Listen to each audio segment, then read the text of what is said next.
ನಮಸ್ಕಾರ ಎಲ್ಲರಿಗೂ. ಯೋಗವಂತ ಯೋಗ ತರಗತಿ ಅರ್ಪಿಸುವ ಪ್ರಾಣಾಯಾಮ ಸರಣಿಗೆ ಸ್ವಾಗತ.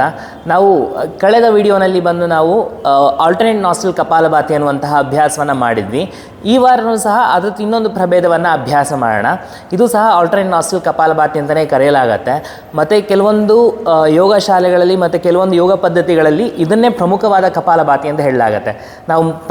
ನಾವು ಮೊದಲು ಕಪಾಲಭಾತಿ ಅಂತ ಒಂದು ಅಭ್ಯಾಸ ಮಾಡಿದ್ವಲ್ಲ, ಉಸಿರನ್ನು ಬಿರುಸಾಗಿ ಹೊರಡೆ ಹಾಕೋದು ಮತ್ತು ಸಾಧಾರಣವಾಗಿ ಉಸಿರನ್ನು ತಗೊಳ್ಳುವಂಥದ್ದು. ಅದು ಕೆಲವೊಂದು ಯೋಗದ ಟೆಕ್ಸ್ಟ್ಗಳಂತ ಏನು ಹೇಳ್ತೀವಿ, ಯೋಗ ಗ್ರಂಥಗಳಲ್ಲಿ, ಒಂದು ಯೋಗ ಪದ್ಧತಿಗಳಲ್ಲಿ ಅದನ್ನು ಕಪಾಲಭಾತಿ ಅಂತ ಹೇಳಲಾಗತ್ತೆ. ಇವತ್ತು ನಾವೇನು ಅಭ್ಯಾಸ ಮಾಡ್ತೀವಲ್ಲ, ಇದನ್ನು ಕೆಲವೊಂದು ಗ್ರಂಥಗಳಲ್ಲಿ ಇದನ್ನು ಕಪಾಲಭಾತಿ ಅಂತ ಕರೆಯಲಾಗತ್ತೆ.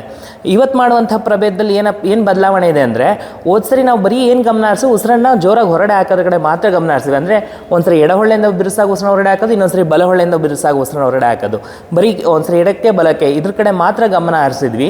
ಇವತ್ತು ಬಂದು ಏನು ಮಾಡ್ತೀವಿ ಅಂದರೆ, ಉಸಿರನ್ನ ಒಳ ತೆಗೆದುಕೊಳ್ಳೋದು ಸಹ ನಾವು ಗಣನೆಗೆ ತೊಗೊಳ್ತೀವಿ.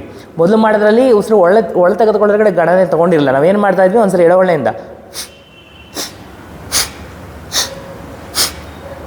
ಹಿಂಗೆ ಅಭ್ಯಾಸ ಮಾಡಿದ್ವಿ. ಇವತ್ತೇನು ಮಾಡಬೇಕು ಅಂದರೆ, ಇದು ಯೋಗ ನಿಮಗೆ ಯೋಗದ ಬಗ್ಗೆ ಈಗಾಗಲೇ ಅರಿವಿತ್ತು ಅಂದರೆ, ನಾಡಿ ಶುದ್ಧಿ ಕ್ರಿಯಾ ಪ್ರಾಣಾಯಾಮ ಅಂತ ಒಂದಿದೆ. ಎಡಗಡೆಯಿಂದ ಉಸಿರು ತೊಗೊಂಡು ಬಲಗಡೆ ಬಿಡುವಂಥದ್ದು, ಬಲಗಡೆಯಿಂದ ತೊಗೊಂಡು ಎಡಗಡೆ ಬಿಡುವಂಥದ್ದು. ಅದು ಹಾಗೆಯೇ ನಾವು ಮುಂದುವರಿಸ್ತಾ ಉಸಿರಾಟವನ್ನು ಮಾಡ್ತಾ ಇದ್ದರೆ ಅದನ್ನು ನಾಡಿ ಶುದ್ಧಿ ಕ್ರಿಯಾ ಪ್ರಾಣಾಯಾಮ ಅಥವಾ ಅನುಲೋಮ ವಿಲೋಮ ಪ್ರಾಣಾಯಾಮ ಅಂತ ಕರೆಯಲಾಗುತ್ತೆ. ಈ ಉಸಿರಾಟದ ಪದ್ಧತಿ ಹಾಗೆ ಇರುತ್ತೆ. ಎಡಗಡೆಯಿಂದ ಉಸಿರು ತೊಗೊಂಡು ಬಲಗಡೆ ಬಿಡ್ತೀವಿ, ಬಲಗಡೆಯಿಂದ ಉಸಿರನ್ನು ತೊಗೊಂಡು ಎಡಗಡೆ ಬಿಡ್ತೀವಿ. ಆದರೆ ಉಸಿರನ್ನು ಬಿಡುವಾಗ ಬಿರುಸಾಗಿ ಬಿಡ್ತೀವಿ ಅಷ್ಟೇ. ಈ ಸರಿ ಅಭ್ಯಾಸ ಮಾಡಿ ತೋರಿಸ್ತೀನಿ ನೋಡಿ. ಒಂದ್ಸರಿ ಎಡಹೊಳ್ಳೆಯಿಂದ ಉಸಿರನ್ನು ಬಿಡ್ತೀವಿ,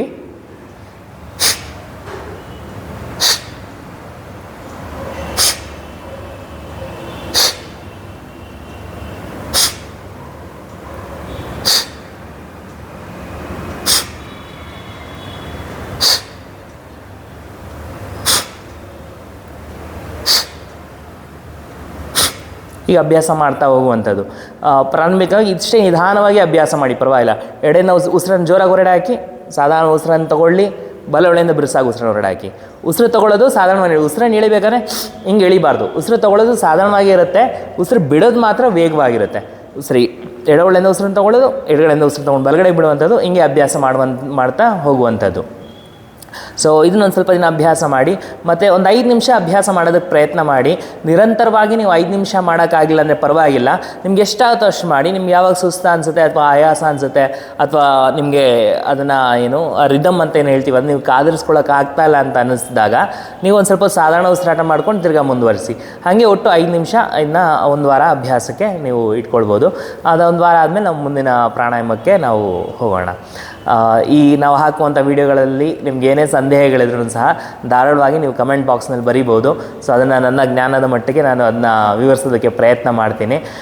ಮತ್ತು ನಾವು ಹಾಕುವಂಥ ವೀಡಿಯೋಗಳ ಮಾಹಿತಿ ನಿಮಗೆ ತ್ವರಿತವಾಗಿ ದೊರೆಯಲು ನಮ್ಮ ಯೋಗವಂತ ಯೂಟ್ಯೂಬ್ ಚಾನಲ್ನ ಸಬ್ಸ್ಕ್ರೈಬ್ ಮಾಡಿಕೊಳ್ಳಿ. ಮುಂದಿನ ವೀಡಿಯೋದೊಂದಿಗೆ ಭೇಟಿಯಾಗೋಣ. ನಾನು ಪ್ರಶಾಂತ್ ಕುಮಾರ್. ಧನ್ಯವಾದಗಳು.